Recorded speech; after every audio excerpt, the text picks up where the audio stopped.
अब हम यहाँ देखते हैं कि जो आपेक्षिक अवस्थिति यानी रिलेटिव लोकेशन है भारत की, वो हिंद महासागर के शीर्ष पर है।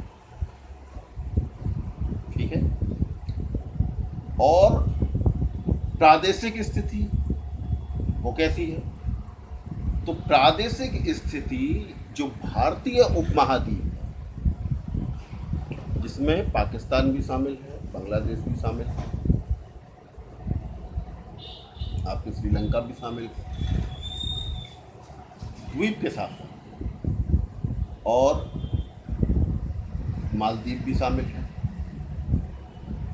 नेपाल भी शामिल है।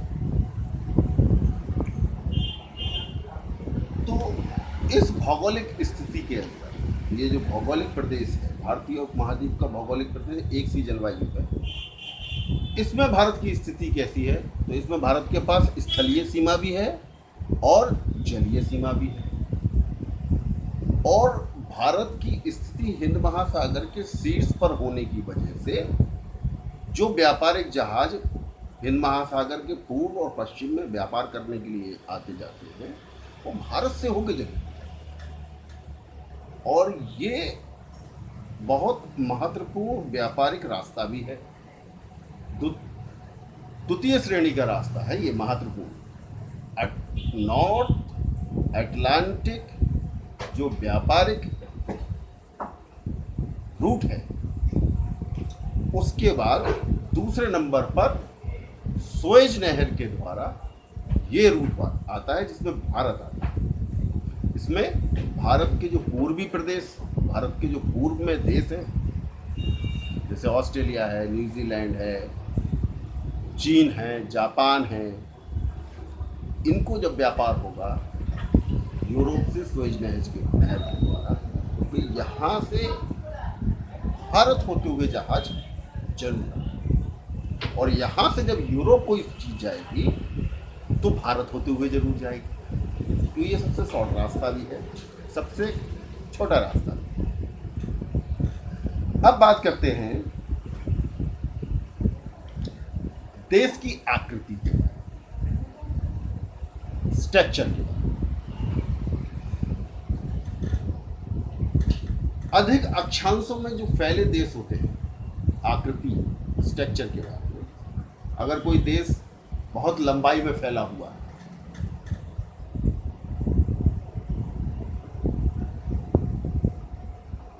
तो उस देश को कई प्रकार की जलवायु का फायदा मिलता है, या कई प्रकार की जलवायु को वो देश अनुभव करता है। और उसकी कृषि की फसलों में भी भिन्नता पाई जाती है। उदाहरण में जापान में नीचे से आप ऊपर तक जाएंगे तो कई प्रकार की जलवायु मिलती है। मानसूनी जलवायु तो मिलती है, मानसूनी जलवायु के साथ साथ जैसे ही आप ऊपर में जाएंगे तो आपको ठंडा जलवायु भी वहां मिल जाएगी,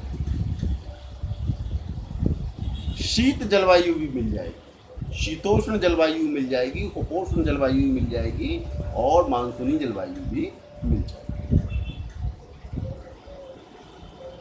अगर लंबाई के साथ साथ किसी देश की चौड़ाई कम है,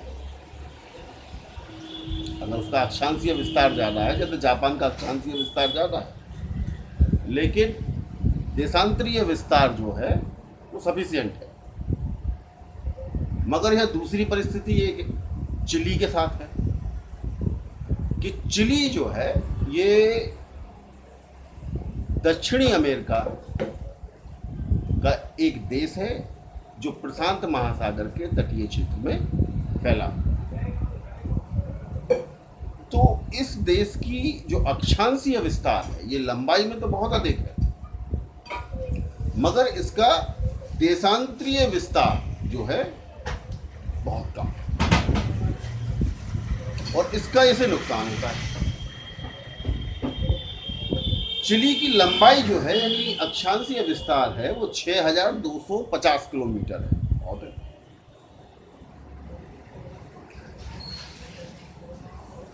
लेकिन इसका देशांतरीय विस्तार जो है वो 275 किलोमीटर है, बस 275 किलोमीटर।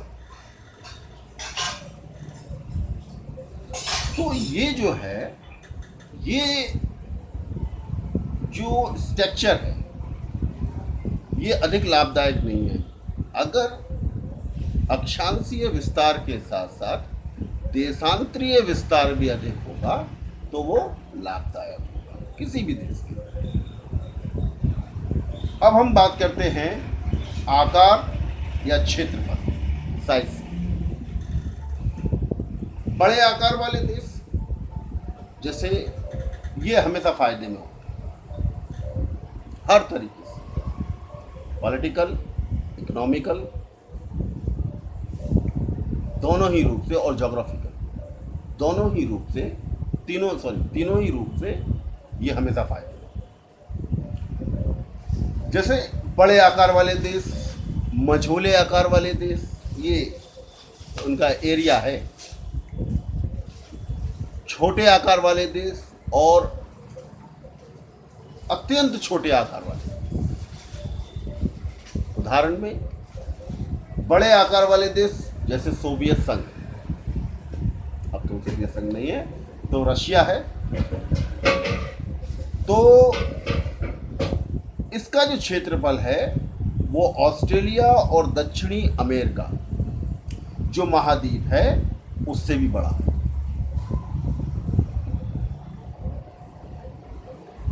तो इसे तो हर भौगोलिक कंडीशंस का फायदा मिलता है और हर प्रकार की खेती भी होती है और बहुत बड़ा एक्सपोर्टर भी है कृषि के क्षेत्र में। चीन, संयुक्त राज्य अमेरिका और भारत ये भी बड़े भूभाग के देशों में आते हैं।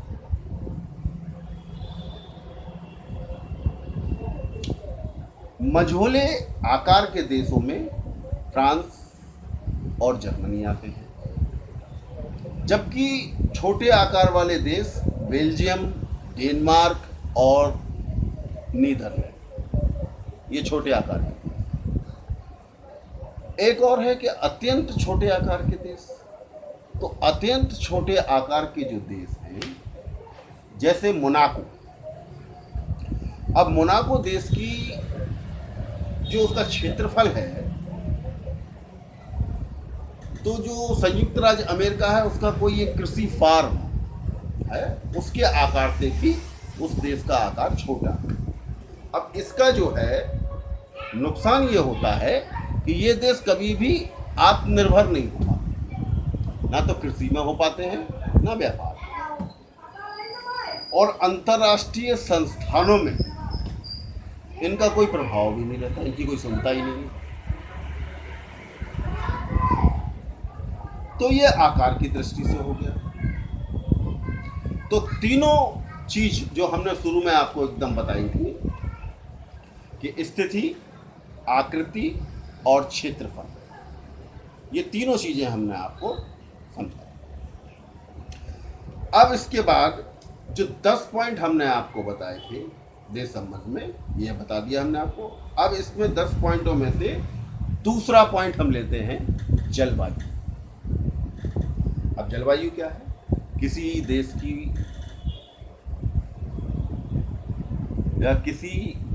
या किसी भौगोलिक क्षेत्र की जलवायु सबसे महत्वपूर्ण है और ये वातावरण का सबसे महत्वपूर्ण तत्व है।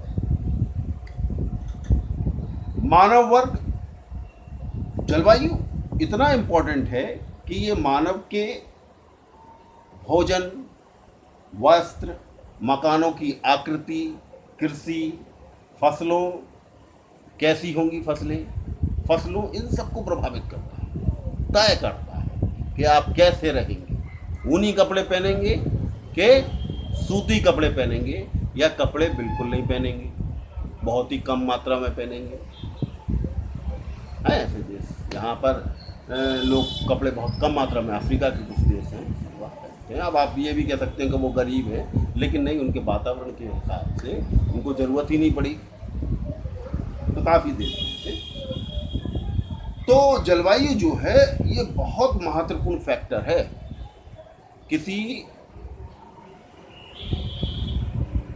भौगोलिक प्रदेश के वातावरण को निश्चित करने के।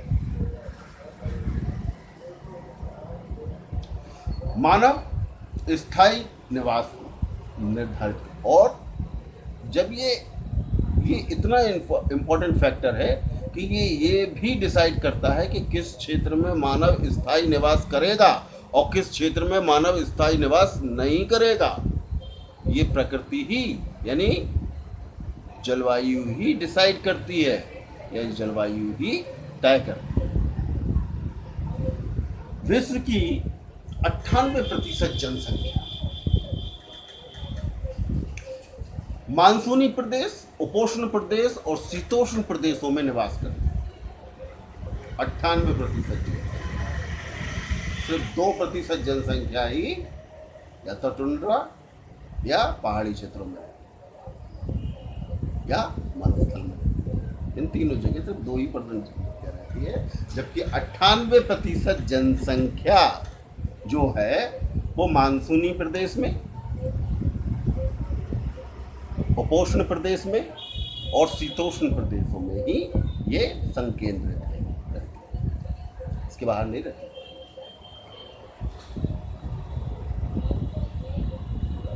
टुंड्रा प्रदेश और मरुस्थल और पहाड़ी क्षेत्र, पहाड़ियों की चोटी, उनमें बहुत कम जनसंख्या रहती है। जलवायु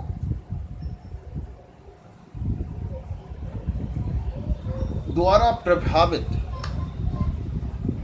मानव जीवन के पहलू, यानी जलवायु इतना इंपॉर्टेंट है कि मानव जीवन के कई पहलुओं को प्रभावित करता है।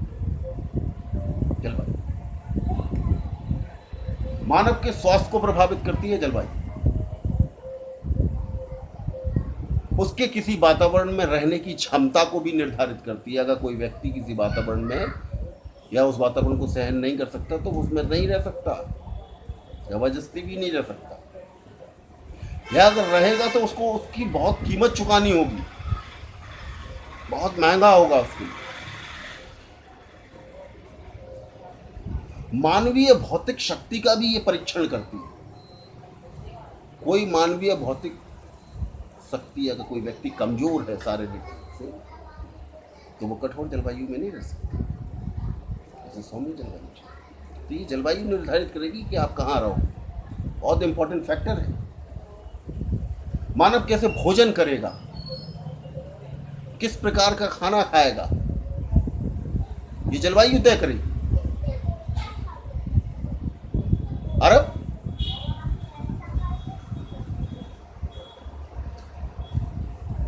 अरब के क्षेत्र में खेती नहीं होती, इसलिए वहां के समाज में मीट मांस को प्राथमिकता दी जाती है, और वो लोग प्रमुखता से मीट मांस खाते हैं, क्योंकि वहां खेती के लायक जमीन ही नहीं है, जलवायु ऐसी नहीं है, पानी की कमी, जल की कमी। जल के बिना तो मानव रह ही नहीं सकता,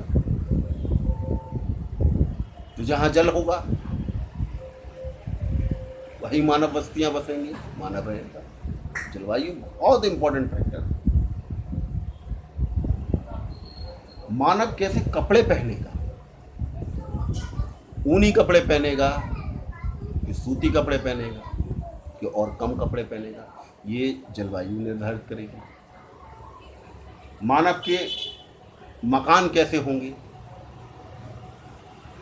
और उन मकानों को बनाने के लिए क्या सामग्री लगेगी, किस प्रकार की सामग्री लगेगी, ये भी निर्धारण जलवायु ही करेगी।